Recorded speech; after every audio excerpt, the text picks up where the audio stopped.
கோவிந்த் தருவல புளியங்கா. ஏய் நீ அதெல்லாம் கவலைப்படாத, நான் உனக்கு எப்பவுமே எடுத்துன்னு தருவேன். டைம் ஆகுது, சீக்கிரம் வா, அந்த அண்ணா வந்துருவாங்க. கைப்பிடி. டி நீ ஏன்டா கல்யாணத்துக்கு சொக்கா படம் வந்துக்கிற?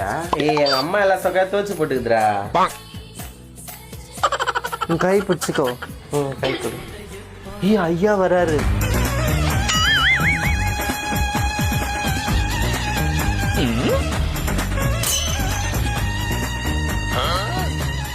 ஏய் கோவிந்து, அந்த நாகப்பாலத்து மேல ஆணையா நிலாவை கல்யாணம் பண்ணி உனக்கு சம்மடமா?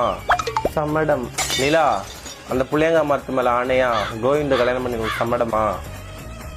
புளியங்கா தருவல்ல என்றா இது தடுவேன், நீ சம்மடம் சொல்லு. சம்மடம்.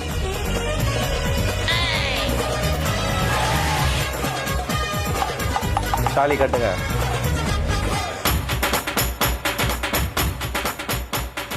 நிலா அட பொறம்போக்குங்களா, என்னடி பண்ணுகிறீங்க? என்ன பண்ணுகிறீங்க? ஸ்கூலுக்கு தானே கிளப்பி அமிச்சா நான் சாப்பாடு கட்டி?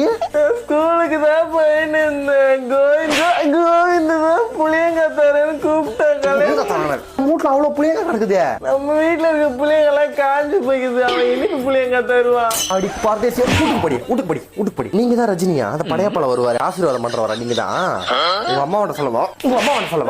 வீட்டுக்கு மருமக அவருங்க. மருமகனே எங்க ஒரு மருமகனே உங்க அம்மா அவன்கிட்ட சொல்லிட்டா? அம்மா கிட்ட சொல்லுது. அம்மா போட்டு பழக்கம் சொல்லி என் பொண்ணை கல்யாணம் பண்ணிக்கிறேன்.